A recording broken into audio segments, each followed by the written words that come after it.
those years of hardship, after everything they told me, I'm gonna show them that even I can be the best player. This is Blood Bowl!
Hell yes.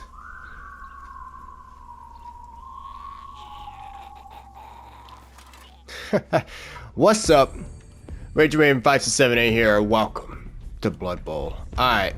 So, real quick, I want to go over, I want to put a few things on the table. First of all, I have been digging into the Warhammer Fantasy for about a year and a half now, so I pretty much know, I know a good amount of lore, not all of it. I'm still going over it, so I'm currently going over to the podcast. But when it comes to Blood Bowl itself, I'm not gonna lie to you guys, I don't know, I kind of don't know shit. I mean, like, I know the basics of Blood Bowl, and that's why we're gonna be going through the tutorial together, so I can kind of explain the best I can of what it, like, you know, of what the fuck you're doing in this game. But regardless though, that's pretty much it. I don't really have anything else to say. I don't know why I need to spit out. So let's go into the tutorial. This is, again, so this video, the goal of this video is to kind of mostly, if somebody doesn't really understand what Blood Bowl is, then maybe they can use this reference of this video, so I can kind of explain, you know, the rules, you know, basically what you're doing, and stuff like that. Obviously, you can go to another video and find someone who knows a lot more about this game, which makes a lot of sense. But hey, if you're still here, man, I mean, hey, hold my hand, 'cause we're gonna be walking through. First of also though, if you really want like a basic overview or like a much shorter video of like what you're gonna be doing, I highly recommend this YouTuber called capital K Noor, like Noor. He basically goes over a basic overview of the game and he explains it really well. But of course, here we're going to be basically going through the tutorials and I'm going to explain what mechanics does what the best I can. So here we go. But yeah, so far my first impressions of the game, I kind of love it, and then there's some annoyance to it. Number one is definitely going to be the fact that you have to rely a lot on luck. I hate luck, but if you're gonna be playing Blood Bowl, you gotta get used to it. Meet former captain of the Gouged Iron, star player Varag Ghoul-Chewer. Varag is a tactical player, which is rare for an orc. Makes him really dangerous. He kept his team on top of the league for 6 straight seasons. Today, Varag is the coach of the Outsiders. I can't wait to see what will ooze out of that vicious mind. Alrighty.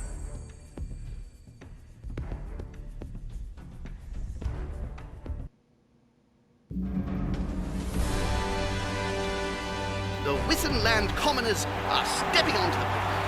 They're a loose alliance of charming ruffians from a variety of places, united by their love of inflicting pain on others. Tough lads who know how to handle themselves.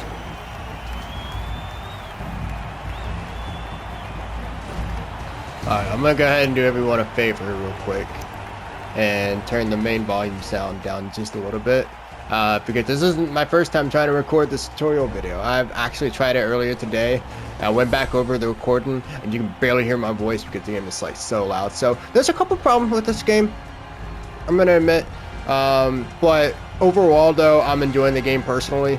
Yeah, here we go. Alright, so let's see. So let's see what we're gonna talk about. Alright, so obviously the name of the game, if you know what real football is, which everybody in the world knows what it is.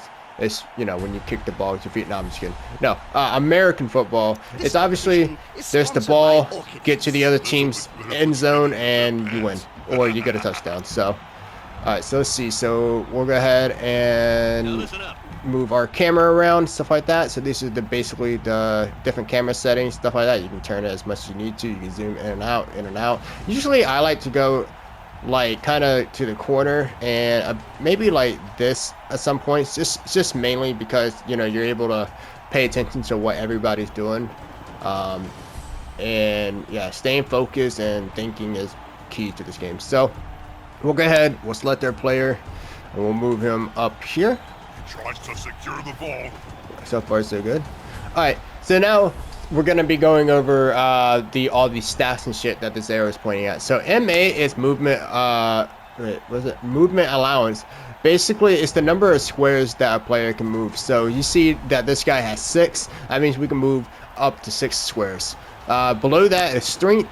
That's you know, when you're about to attack another player, you know, you'll compare strength, and depending on how much more strength that you have than that other player, you'll be able to you know, have like more dice rolls, something like that. Agility is mainly to do with passing and jumping over players.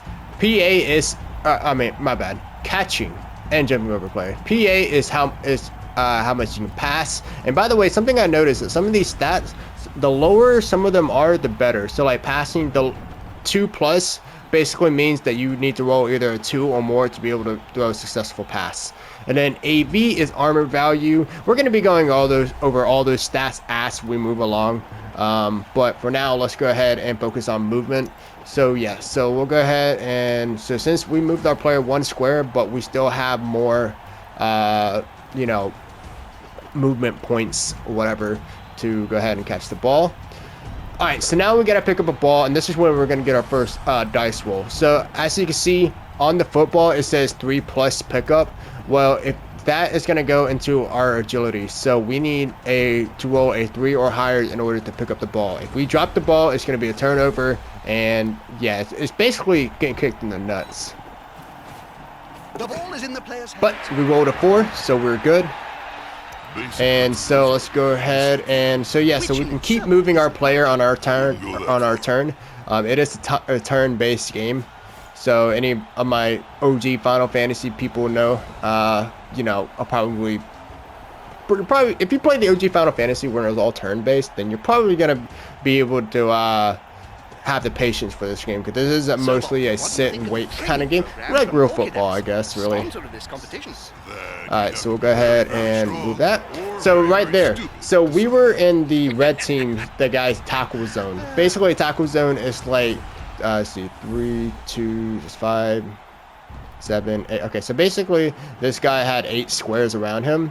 If our player was to sit in to one of those green squares around him, if we're gonna move our player out of that green zone, he needs to roll another dice in order to be able to dodge that move, because the enemy player can trip you over, can make you fall, cause a turnover. And where the arrow is pointing it now, this is our log. Basically, if you know, you're drinking a beer, or you know, your mom calls you to come downstairs and pick up groceries and all that crap, when you come back, you'll be able to look at this log and see what the other teammates have done, or you know, just vice versa. You know, what have you done in the past, if you know, automatically, if you have Alzheimer's and you just forgot why you're even here. All right. So, all right, so now that you picked up the second player, you will notice that the previous one who picked up the ball becomes inactive. So yeah, so once you select a player, if you move on to another player and move them, the player that you were using before is no longer active. So white means that you can still move, red means you can't move anymore. Show me what you got. Now, we're going to go ahead and punch the shit out of one of these dudes. So we'll go ahead and select him, select that. Alright, so once again, we got to roll a die, but instead of a number-based system, we're going to be rolling whatever, the little symbols, stuff like that. So since we have the same amount of strength as the other team, we'll only be rolling one dice. So let's go ahead and roll that bitch. Alright, so we got POW. So there's multiple different things that this can land on. We'll go over it again as we go along. But right now, this little POW looking thingy basically means that we're going to be knocking this guy out clean. So we're doing that. And then also we get to push him back as well. So we get to choose where we're going to be pushing back. But obviously we're going to be pushing him back here in the middle. And then we can choose to either stay put, so we'll just not move from our square, or we can follow up and move into the square where the enemy is. So we'll go ahead and follow up. There you go, lights out. And now he has to roll an armor value thing. We'll go over that roll once we get to that point. So let's continue. Alright, so now you have no remaining turns. I have all the players are red, so we'll go ahead and end our turn. And then it'll be the other team's thing, but you know, because it's a tutorial, we're just focusing on our, our gameplay. It's not a real game. Alright, so now we're going to be talking about blocking, stuff like that. So let's go ahead and select our guy, and now we'll go ahead and click on the halfling. Now, on the PlayStation, it's hold X. Xbox is going to be hold A, and then, you know, everything else you can figure it out. But basically, what we're going to be doing is we're going to be blocking this guy. And then, alright, so if you notice on our character, we have 3 strength.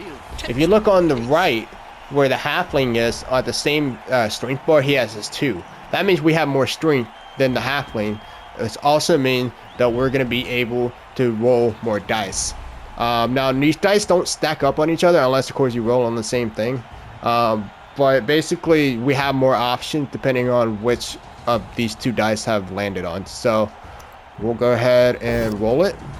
Rolling. Alright. So now, since we have 2 different dice than before, I'll go ahead and explain what does what. So attacker down is the no-no. Don't use this one ever.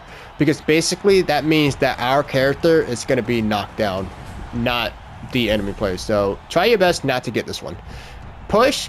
Now push is basically, it's sort of similar to POW, except you don't knock down the player, you just push them back a square. So we're obviously going to be using push, and then we get to choose again which square we want to push them back to, and then we can choose to stay put or follow up. We'll go ahead and follow him up, and then now that character is done. See how his circle is red? We can't use him anymore. So now we'll go ahead and switch to this guy. And we'll be using the same thing. Rolling the dice on him. If you notice, our strength is the same. So we rolled 1 again. But our 1 roll allowed us to get POW. So we'll knock him down. And this is the ball carrier too. So once we knock this guy down, the ball will be loose. So you want to protect the ball carrier at all times. It's not like football where if the ball carrier goes down, everybody, you know, takes a 30-second break, regroup, do it again, stuff like that. Nah, it's like rugby, bitch. Alright, the ball carrier goes down, the game keeps going. That's what I love about this game, man. It's so good. I'm sorry to let my excitement get in the way. I'm trying to stay professional here. Ooh. Alright, something I'm not used to. Alright, so there we go. So we knocked the ball carrier out. Like literally knocked him out. He's not down, he's knocked out. We'll go over that again as we continue, and the ball is out of the hand, so we're good on this section. So let's go ahead and keep moving on. Always give the people what they want. All right, now is the time to learn in order to win this match. Blah blah blah. Select the ogre and select black. Okay, so this is something else too. So we'll go ahead and select our ogre guy here. We'll go on this halfling. There we go. And once again, as you can tell, our ogre has a 5 strength, and the halfling has a 3. The difference will make us to where we can roll 3 dice instead of just 1 or 2. So we'll go ahead and roll them. Fist is approximately the same All size right, as his and then entire once again, opponent. attacker down. That means we are going to be knocked down, and if we get knocked down during our play, regardless of if we rolled a attacker down or if we're trying to run around and miss the dodge roll and we get knocked down, then it's going to be a turnover. It's going to be the enemy team's thing. Push, as I said, you just push the teammate, you just push the enemy back to a square, and then you can either choose to follow them or stay put. POW is the best one you want to always try to get. Basically, you're going to be pushing the enemy player back, but you're also going to be knocking them down, plus have a chance of injuring them or even killing them, which is awesome. But yeah, so we'll obviously go with POW, and we'll choose a square. We'll try to knock them back. Ideally, you always want to try to separate these players. We'll go into why pretty soon, but trust me, for now, we're going to try to knock this guy back and make sure he's not going to be knocked down next to his teammate. So there we go. Alright, so now we'll go ahead. So again, our ogre has a red circle. She's no longer usable, but we got plenty of white circles. We'll go ahead and use the guy next to the ogre, knock him down, and we just rolled an attacker down. Again, our strength is equal. We only got to roll 1 dice, and unfortunately we got the red skull. So, Oh, that's a good. and as you can see, our player got knocked out. And then again, if any of our teammates gets knocked down during our turn, then that's it. It's a turnover. That's the enemy player's turn. So yeah, it's mostly about thinking, strategizing, and luck. Again, luck is a very big thing in this game. So all right. Now, what happens when our guy gets knocked down, right? Well, simple. If he's not dead or injured or stunned, then we can just select him and just pick him up. Now, as you can see, we picked him up, but because we stood him up, that caused an action point. So, or it's considered a movement thing. So we can still move him if we wanted to, but we're not allowed to stand him back up and then knock on this guy. See, it's not letting me do it. So there's a difference between movement and an action points. Again, we'll get to it when we get to it. But regardless, the game is telling us to go ahead and move up on this guy. Now, as you can see, when we move here, we're going to have to roll a 4 to dodge. And that's because we're going into this guy's tackle radius. So let's see. Let's go ahead and select it, and then we'll go ahead and move it. All right, we rolled a 6, so we managed to dodge the tackle. Again, if we failed that tackle or that roll, then it would have been a turnover, and you know, it would have sucked. All right. I get the feeling they're gonna be some fireworks. So now, since the ball carrier is in the tackle zone of our ogre, we'll go ahead and damn it. All right, use him. Boom. All right, and again, strength is 5. His strength is 3, so we get to roll 2 dice. And now we got defender stumbles. Now defender stumbles are pretty much just like POW, except if the opponent doesn't have the dodge skill, which again we'll go over the skill once we get to it, your target has no such advantage. So basically, if he had block or something like that, he won't be able to use it. He will just get knocked down straight up. So we'll go ahead and do this. Knock him down. Follow up. There we go. All right. So now, since we knocked down the ball carrier, the ball is loose. Now we'll have to select our guy, come over here and pick it up. Now, again, picking up is also risky. I mean, I encourage you to do it, but it's also risky because we have to roll a 3 or higher and able to pick the ball up. If we go for it and we drop the ball, and we don't roll a 3 or higher, then it's going to be a turnover, and the enemies can try to come back and recover it. So trust me, it happened to me, and it sucks. I think he's going to make him sad. All right, we rolled a 5, so that's good. Now we're just gonna make a bonsai to the fucking touchdown. And so as you can see, we have to roll these 2 in order to rush. If we fail, if we get a 1, then our player will literally slip and fall and break his ankles.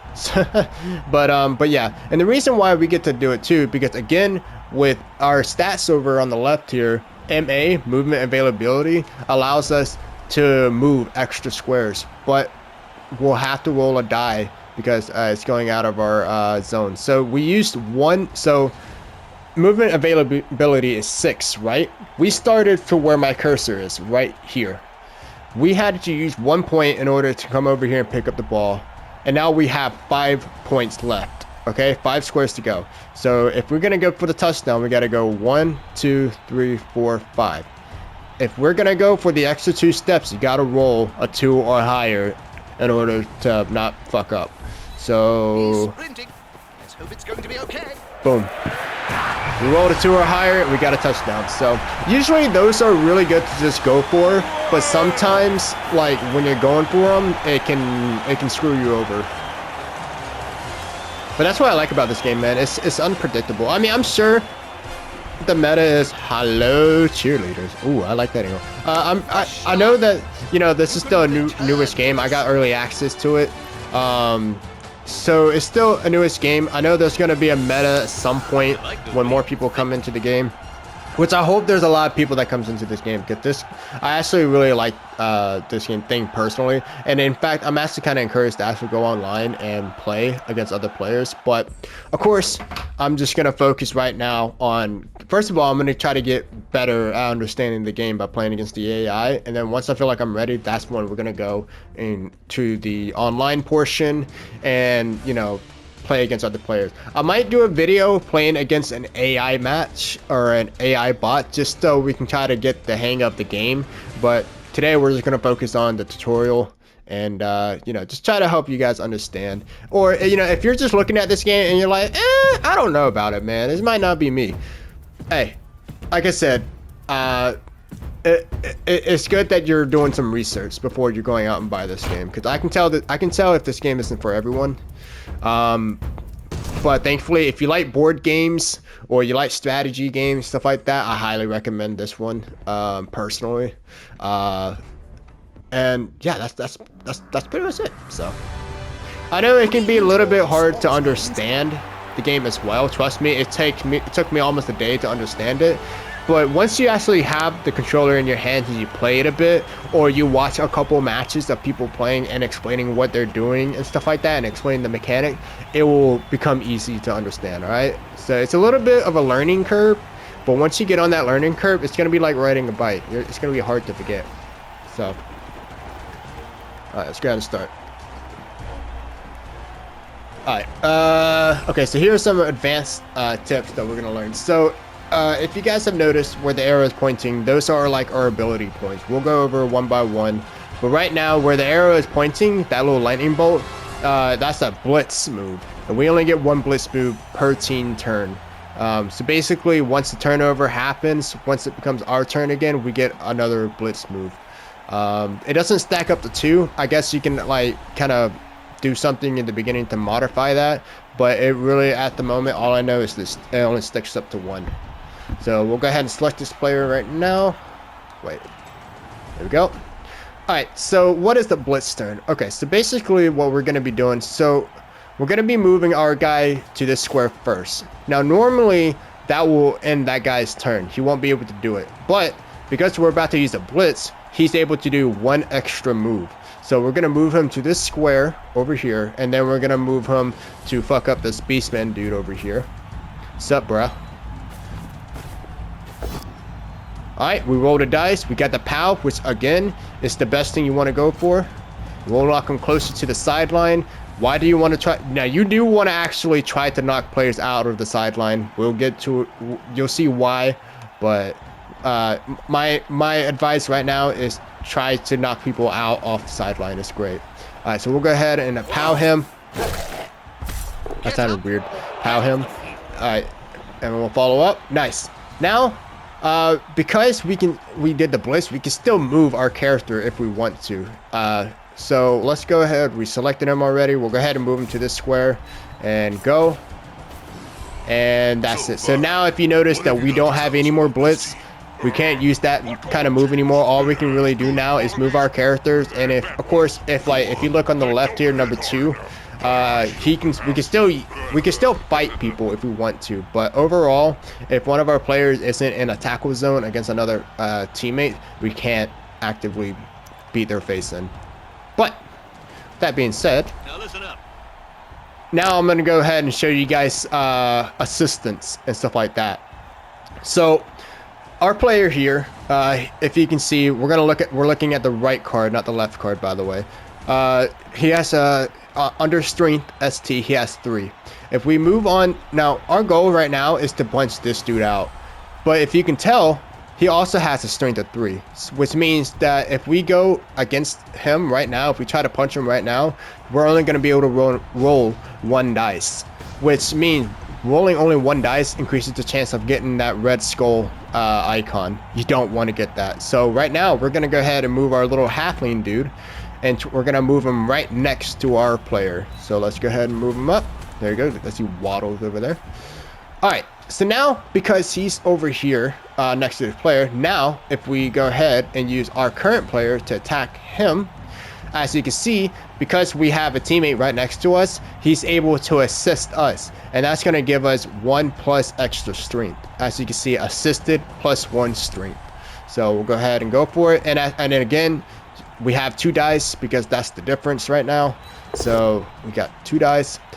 Ooh, not the best results. So you guys remember red skull, the no. If we choose that, our guy goes down and the other player stands up. But in this situation, we got a red skull and a POW.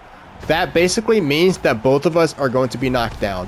Hey, it's a lot better to take, I mean, obviously in this situation, this is the better option. And yeah, so hey, it happens like that sometimes. It's the way the game is.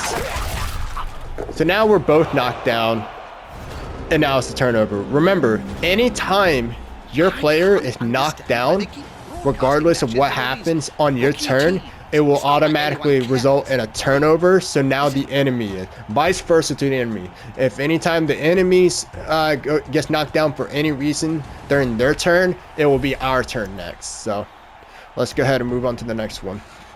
By the way, I'm really glad I get to redo this video because I'm actually explaining stuff way better. So far, Alright, so now it's the new turn, new game. And now we'll use our blitz declaration. The impact of skills. Okay, so now we got our blitzer right here, right? This is our main dude. If you notice on his card, he has like a red hand over on the bottom. That is the block. I'll explain what the block is once we get here. So we'll go ahead and move our guy to 1 square. Now remember that if we move him to 1 square, that's all he could do is move. But we are about to use our blitz on him. So he's going to be moving to this square and then attacking this guy. So let's go. Okay. So now, as you can see, we both, I rolled a both down. But as you can see on the bottom right where it says both down, it's a default result. Both the active player and the target of the block action are knocked down. But we have an advantage. Again, if you notice on our player card over here on the left, we have a red hand. That's the block action. That's basically going to prevent me from going down. We're still going to knock this dude down, but that prevents me from going down. That's because that's like a skill or ability that we have, or this player has specifically. Not the entire team. This player does by himself. So again, if you want to, we got our log right here. It'll explain what happens, but as you can tell, we used the block skill. And then, we basically fucked them up. Now, let's go ahead and talk about those 2 dices that you guys see every time we knock down a player. Those are armor of values. Basically, meaning that once you get knocked down, you'll roll a dice, okay? Now, if you notice that this beastman, I think he had a +9 armor value. So what happened is the armor value of the player is 9. I'm gonna read over here on the right. So the armor value of the player is 9, and the armor value of the roll is 10. The armor value is broken, which means that once we knocked him down, but because he had a +9 armor value, we have to roll I think a 9 or higher, or we just have to roll a higher than a 9. And obviously we'll be rolling 2 dice because, you know, dice only has 6 sides. So because we rolled higher than a 9, his armor value is broken. That means, I believe that means that we could have rolled again, and if we got another high number, he would be injured. So that means that he'd probably be like off on the sideline. If that happens, then we roll again, and if we get another high number, he dies. But we only got the armor value, and then if you notice on the log here on the very bottom, it says injury, and we got a 2 and a 4, which makes it 6. We only got a stun on him, so that means he's just gonna be down for the let's see. The stun status temporarily impairs a player by preventing him from standing up before a complete turn. Moreover, a player who is down loses his tackle zone. So yeah, so basically the good thing about knocking down people is to prevent, like, you know, anybody around you from being knocked down. So say that if we had another player right here where my cursor is, then if we would have knocked him down, then his tackle zone would disappear, meaning that I can move my guy like anywhere around this guy's tackle zone without the fear of being knocked down. The only thing is, though, it's risky to knock people down because, again, you got to roll a dice, and if there rolls on a skull of any kind, then you're most likely looking at a turnover. So that's why you have to think before you do it, which I'm still trying to learn. So anyways, let's see. So let's go ahead and select our player here. Now, here's another thing, all right? So you see this guy is laying out on the pitch, right? He's been knocked out. He's stunned, right? We ain't done with that bitch, all right? He's about to get a lot worse. So what we can do now is call a foul action. Foul action obviously is, believe it or not, against the rule. I know, right? There's rules in this game. What? But anyways, what we can do is, you know what? I'll just go ahead and do it. You guys can see it. So as you can see, armor value, we need to roll an 8, and then injury, we need to roll a 10, and plus we got an assistant here because our teammate's there. So let's go ahead and go up here, kick him in the nuts. Yeah. So we basically just knocked this dude down. And we rolled a high enough thing in order to be able to knock him out. So now he is off the pitch. He can't come back up until the next turnover. And he has even still in the next drive, he has a 50% chance of coming back, meaning that he could either come in or he can't. So okay, let's keep going. Okay, so yeah, so that explains that. Whew, can't believe I'm talking this much again, bro.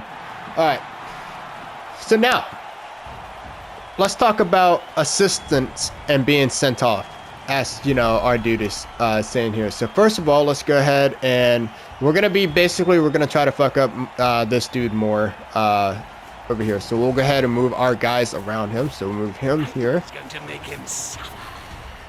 Wait, what? Oh no, this guy. Move him here. I'm still trying to get used to the control, by the way, so excuse me. There we go. So now we got 3 dudes here, and this guy is laying in all these guys' tackle zone. Remember, the square around the character. Now we'll go ahead and use this halfling, and we'll do a blitz action. So we'll move here, and then oh wait, no, we're not doing a blitz action. Okay, but we're doing a foul action anyways. So we're gonna come over here and kick this guy in the nuts as he's down. And we killed him, so he's dead. We rolled a super highs to the point where he's dead. But the ref caught us. That sucks. So when you do a foul action, you're also risking the chance of a ref seeing you. If the ref sees you, then you can either A, do nothing, and the consequence does nothing, which means basically the consequences is that your player that did that foul move will be sent off the field, and it will automatically be a turnover, meaning the enemies get the chance to play. But you can take a risk and argue the call. Now looking on the bottom right here, this thing said argue call. On a d6 being dice and 6, If we roll a 1, the player we can no longer argue the call, and we must apply a -1 modifier when rolling for a brilliant coaching. If we roll between a 2 and a 5, the player is sent off, so our player is off the field, and the turnover is still happening, meaning that we basically might as well just do nothing. But on the off chance that we can do a 6, we still have to do a turnover, but the player that committed the foul stays on the field. That is the best case scenario in this situation. And it appears that so if you look at the bottom left where our log is, we argue the call and we got a 6. So even though it is a turnover, we still have our halfling there, the guy who did the fouling move. So, and as you can tell over there, that is the dugout. The player who is knocked out has a 50% chance of recovering at the start of each new drive. If successful, he can be placed back on the pitch during the setup phase. Player who suffers casualty off the pitch is off the pitch for the rest of the match. Obviously, if you're dead, you're not coming back. Alright, let's keep going. Now, that's important. Alright, so now we have the opportunity to score a touchdown. So this is basically like the last part of this match that we can do this tutorial on. Alright, so we'll go ahead and, let's see, start by planning your thrower and then pass by moving to a nearby catcher. Okay, so we'll go ahead and select him. Alright, so now we're going to be talking about throwing and passing. So we're going to be looking at our stats once again. So, alright, so as you can, if you look on our passer, right, the guy who's about to pass, it says 2 plus the pass. If you look on the left where our card is, PA, that's passing. The lower that number is, the better it is going to be, because that means that we only need to roll a 2 or more in order to do a successful pass. If you don't do a successful pass, the ball will just go to wherever the wind takes it. Now, that's not the only thing you got to worry about. You also got to worry about catching. Now, catching the ball means that the player who is catching has to roll a 4 or more in order to catch the ball. Once again, if he misses the catch and the ball drops, then it is a turnover and the enemy players can, have their turn. So we'll go ahead and do the thing. We rolled a 4 and we rolled a 5. So we nailed both those things. Alright, so, and catching also applies to agility as well. So that's another thing that you want to, watch out for. Alright, so now we'll go ahead and select a new ball carrier. And again, just like rugby, we can keep passing the ball to each other if we want to. But instead of passing it, we're going to hand off to this guy. So let's go ahead and move over here. Now, once again, because we're moving out of this guy's tackle zone, we'll have to roll a 3 or higher in order to dodge him from tripping us. If he trips us, turnover.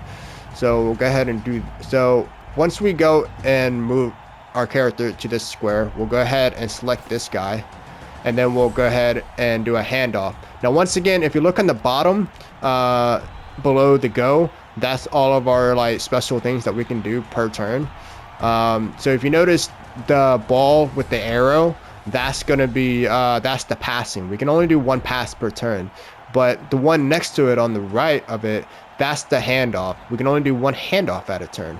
Now, even though we have that, and he has to roll a 3 or higher to dodge it, we still have to roll for a handoff. So we still need to roll a 3 or higher in order for the handoff to work. Alright, so obviously we did successful on that. And we rolled a 4. So he caught it. We're good. And now, since that happened, we can go ahead and bum rush it to the touchdown. And boom. And we score. So, as I've said, man, it is a little simple, but it's way easier when you watch a couple games or play it yourself. So I hope I'm doing my part, and hello there.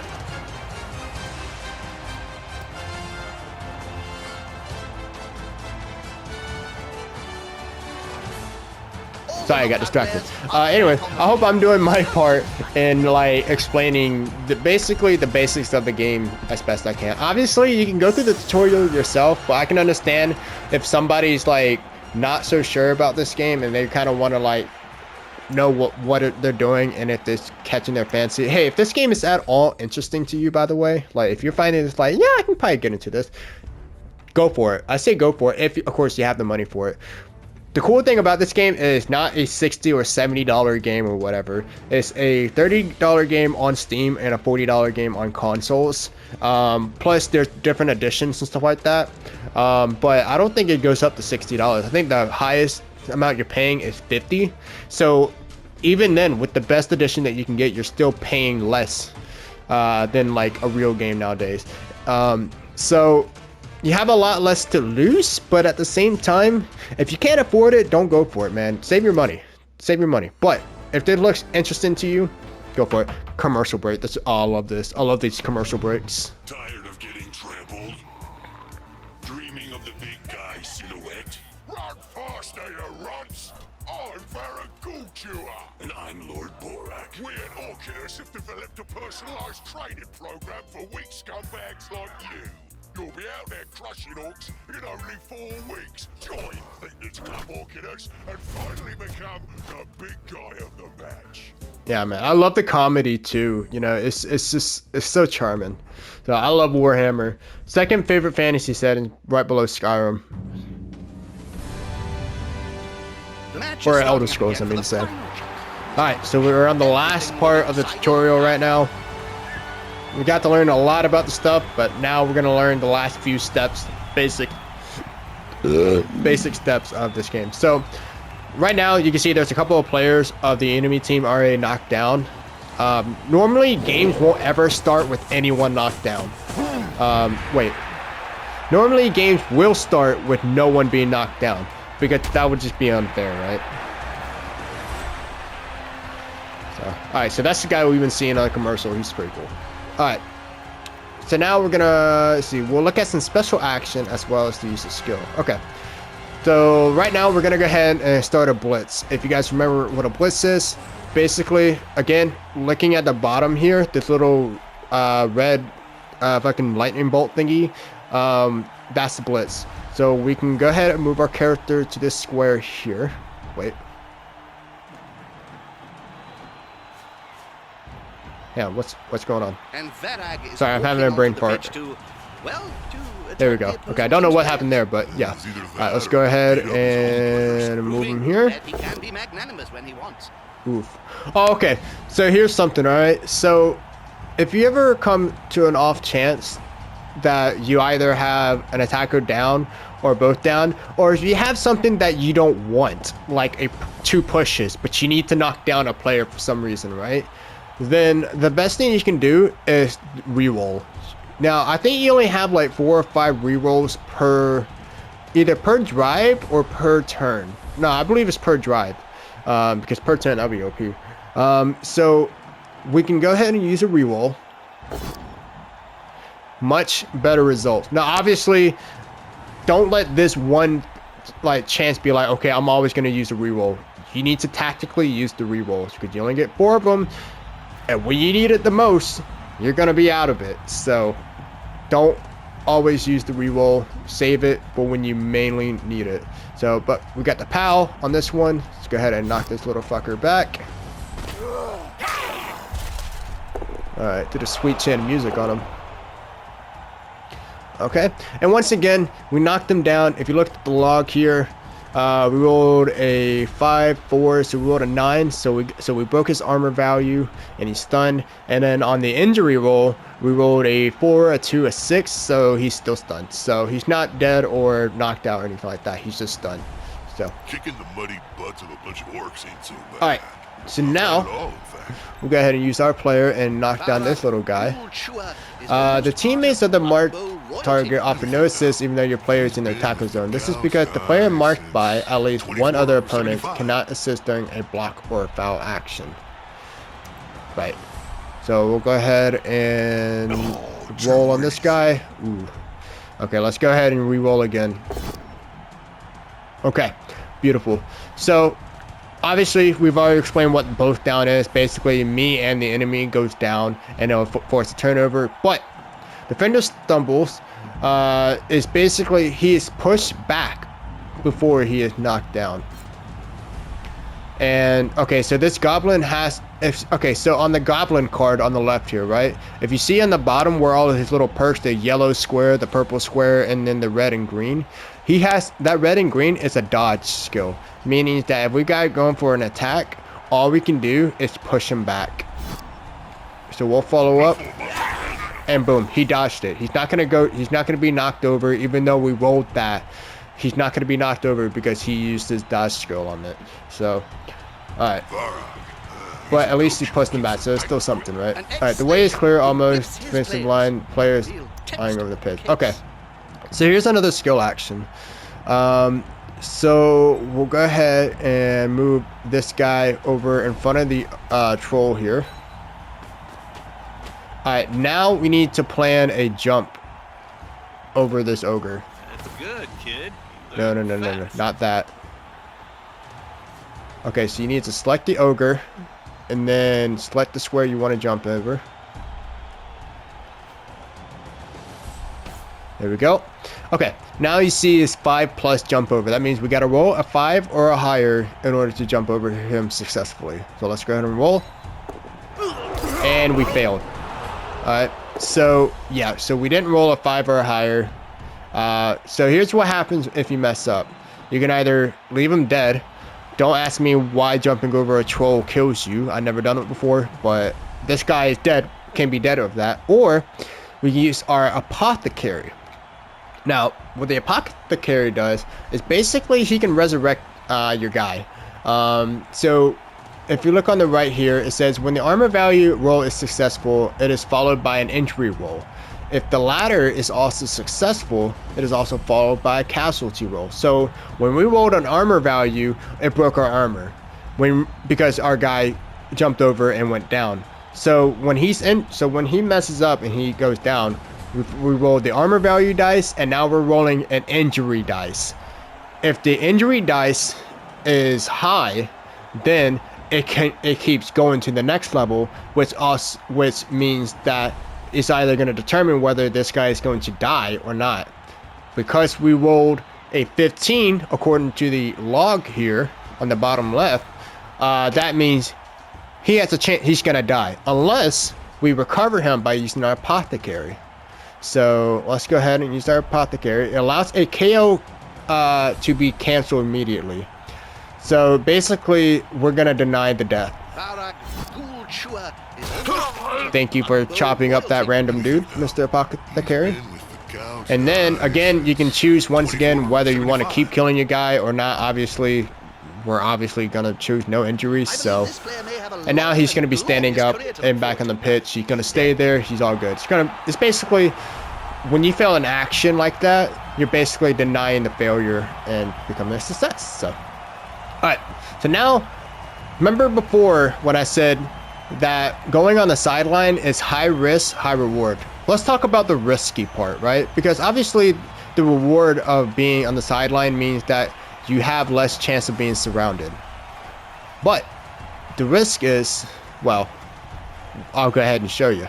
So usually in normal football, you go on the sideline, it's out, and you know you reset and you keep going, right? In Blood Bowl, in that matter, we'll get our guy here, and then we'll move our guy here, and we'll do a blitz action. So we're moving him here to this square, and then he's gonna attack this guy. Let's go ahead and do that. We're gonna roll, and we got double push. Now before, when I was explaining you know what each side of the dice does, push only pushes a character back a square. Well, because he's on the sideline, we're gonna push and follow up, and we're gonna push him out of bounds. Oh, he's going to get into and now the fans get involved into the game. See, Blood Bowl is such a family-friendly sport because the fans can get involved in the game. Like, how awesome is that, right? Basically, though, if one of your players gets pushed out of bounds, he's gonna get messed up by the fan. Now, what happens if he's the ball carrier? If he's the ball carrier, anytime the ball leaves the pitch, whether you push the ball carrier out of the thing, out of the pitch, or you do a kickoff and the ball lands outside the pitch, or the football is thrown out of the pitch, anytime the ball is thrown out of the pitch, it is going to be going back between the fans, and it's going to be randomly thrown back into the pits. Basically, if it gets knocked out, it's going to be placed back at a random location on the pitch. So because I landed next to our guy here, we'll go ahead and use him to pick it up. Now you see 3+ dodge, 3+ pickup. We're moving out of these two's tackle zone, and so we got to roll a 3 or higher in order to dodge both these guys, and then we got to roll another dice on a 3+ pickup. We got to roll a 3 or higher in order to pick up the ball. All right, we used our dodge skill, and we rolled a 6, and we rolled a 4, so we are good. So now we can move our guy to the end zone. Now remember, once again, as I've said, if we're moving our guy over here, why do we have to re-roll again? Because he was here originally, and if you look on the stats, it says MA, movement availability is 8. We use 1 point here, so that means he has 8 squares he can move. So we moved 1, 2, 3, 4, 5, 6, 7, 8. If we go any further, we have to roll a dice, and we have to get a 2 or higher. So we'll go ahead and make him go. And we rolled a higher, and we got a touchdown. And obviously, the more touchdowns you do, the better you're gonna win. So, all right, and then the new drive starts, and then yeah, that's basically it. So players restart, and then you try to do it again. So, and that is the basics of Blood Bowl, the tutorial. And stuff like that. So this little story bit here. Heard that the Usingen rookies have been thrown out for taking probability-altering substances.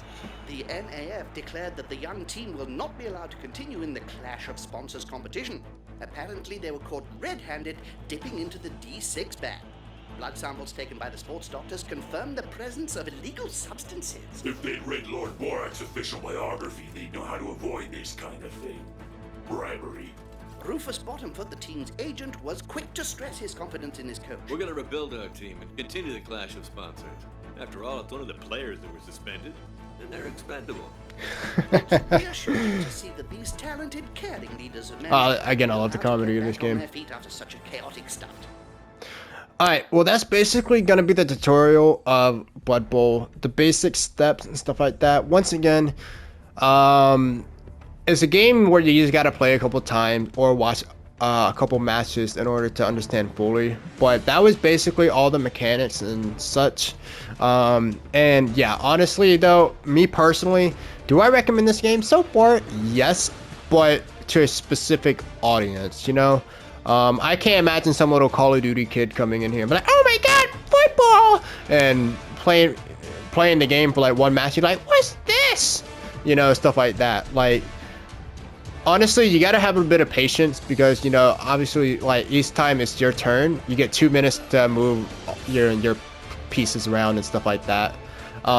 Plus, there's strategy involved. There's a lot of luck. There's a lot of risk that plays, but that's what makes the game fun and just so RNG heavy, you know, so random.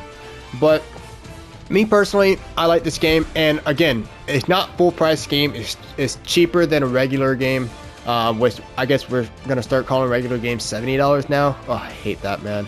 Sorry, I'm still on the fence personally about spending $70 on a game, but regardless, though, yeah, I would recommend this game if it looks somewhat interesting to you. And of course, if you know you have the money to afford it. I don't want to like encourage somebody who's like butt ass broke, you know, to go to the bank and, you know, loan like $40 just to play Blood Bowl. Nah, man. But yeah, anyways, if you're at all interested too, I'm gonna go ahead and talk a little bit about the lore of why Blood Bowl become a thing. But if you're not interested and you got what you needed, thank you guys so much for watching, and I'll see you in the next one. Now, if you're still here, real quick, as far as I know, this is take place in an alternative Warhammer fantasyverse where basically the dwarves and the orcs stopped fighting each other, and they found an old NFL rule book, and they kind of turned it into their own thing. And now, like, Blood Bowl is like, instead of fighting each other in war stuff like that, they just play Blood Bowl and try to kill each other legally, I guess. But I like to think, though, like me personally, I like to think that this takes place in the same universe as like the regular Warhammer universe, you know, where there's war and shit like that. But there's a season, you know, Blood Bowl season, kind of like football season, where you know, it's the best game ever. You know, this is what everybody's hyped for. It's like a Super Bowl every weekend kind of thing for Warhammer people. And you know, each season, you know, each faction has their own team, and they go head to head with other factions in order to, you know, try to win or something like that. But yeah, it's dumb, it's fun, I love it, it's cool and bloody. So all right, well, that's as far as I know. If you want more lore on it, just watch another YouTube video. Honestly, but yeah, anyways, I gotta go eat some food now, I'm starving. So thank you guys so much for watching. Definitely, I definitely am planning on doing some more matches. Again, I might play a couple more AI bot matches first, and then I'll go online and see how I do. So, and obviously I'll put them on YouTube as well. So thank you guys so much for watching once again, and I'll see you in the next one. Later.